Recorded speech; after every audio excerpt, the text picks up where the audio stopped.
Qu'est-ce qu'une alimentation de saison ?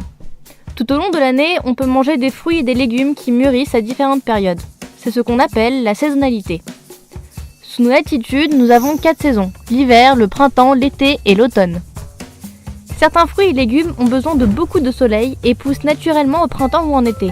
D'autres, au contraire, résistent mieux au froid et peuvent donc pousser durant des périodes comme l'hiver et l'automne.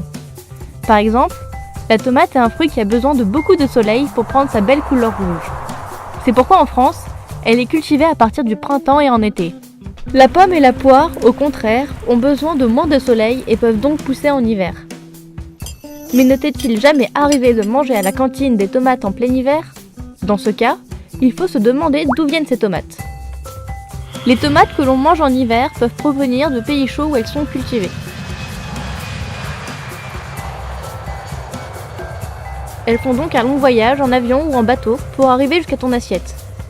Parfois, elles peuvent aussi venir de France en étant cultivées dans des serres chauffées où elles n'ont pas froid et où elles peuvent pousser tranquillement. Mais ces deux méthodes consomment énormément d'énergie et beaucoup de carburant, ce qui produit beaucoup de dioxyde de carbone, appelé aussi CO2. Le CO2 est un gaz très dangereux pour notre environnement car il dérègle notre climat. Pour ne pas polluer ton environnement et éviter qu'il se dérègle, tu dois privilégier les produits de saison lorsque tu choisis tes plats à la cantine. Pour connaître la saison des différents fruits et légumes, tu peux t'aider d'un calendrier. Les saisons n'empêchent pas de manger des fruits, car il y a des fruits et légumes toute l'année. Cependant, les fruits et légumes que tu trouveras en hiver sont différents de ceux que tu trouveras en été. Et si jamais tu veux vraiment manger des légumes d'été en hiver, tu peux, par exemple, les conserver parce qu'ils gardent toutes leurs vitamines et minéraux bons pour ton corps. Il existe 2 grands modes de conservation. La conserve, qui stocke dans des boîtes de métal les fruits et légumes.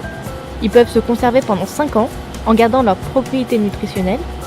Et la surgélation, qui soumet les aliments à des températures très basses, de moins 35 degrés à moins 196 degrés, et les stocke dans des congélateurs.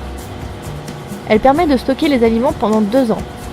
Mais cette technique nécessite beaucoup d'énergie pour alimenter les congélateurs, et ces congélateurs, eux-mêmes, polluent beaucoup. C'est pourquoi il faut essayer de privilégier au maximum les produits frais car ils consomment peu d'énergie, polluent moins notre planète et sont surtout bien meilleurs au goût.